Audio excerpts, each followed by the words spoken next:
এই হচ্ছে আমাদের বাসুকীনাথ। এটা সাহা বংশের পূর্বজন্মের স্মরণে এটা হয়েছে। গৌর সাহা এটা করেছেন। খুব সুন্দর একটা মন্দির তৈরি হয়েছে এটা পুরনোটাকে করে। আর এই হচ্ছে আমাদের পাশাপাশি দীর্ঘদিনের এই মন্দিরের কাহিনী হচ্ছে পুরোপুরি পাথরের তৈরি। এই হচ্ছে মোটামুটি আমাদের মৌলেশ্বর শিব, পাশাপাশি আছে বাসুকীনাথ। জয় হর হর মহাদেব। এখানে আমাদের একটা সমৃদ্ধ এখানে দুর্গা মন্দির, এখানে দুর্গা মন্দির আছে। এখানে সার্বজনীন দুর্গা মন্দির, এখানে পুজো হয়। আর এই হচ্ছে নাটশালা। এই চালা রয়েছে, এই আবার দুর্গার সময় দুর্গার প্রতিমা তৈরি করা হবে। এই হচ্ছে আমাদের দুর্গা মন্দির। আর পেছনেই রয়েছে শিব।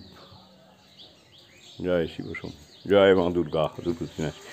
আর একটা বৈশিষ্ট্য এখানে আমাদের গ্রামের, এখানে রয়েছে, হ্যাঁ একটু দিয়ে দে তো, অনেক হবে। হ্যাঁ হ্যাঁ, এই হচ্ছে তোর মন তোর জোরে হয়েছে, আমি অবাক হয়ে গেলাম। জয় প্রভু, হর হর মহাদেব। পুরোহিত এইটা আমাদের ভৈরবনাথ, ভৈরবনাথকে এখানে রাখা হয়েছে। এখানে দক্ষিণা কালিকাও আছে। এই সমস্ত বিভিন্ন রকম মন্দির নিয়ে আমাদের এই গ্রাম। এই যে আমি মন্দিরটা খুলছি, এখানে আমাদের কালী পূজা হয়।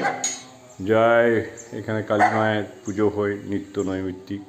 এই পুরোহিত মশাই এনারাই সমস্ত এখানে করেন। এখানে কালী পুজোর সময় খুব মহা ধুমধাম করে পুজো হয়।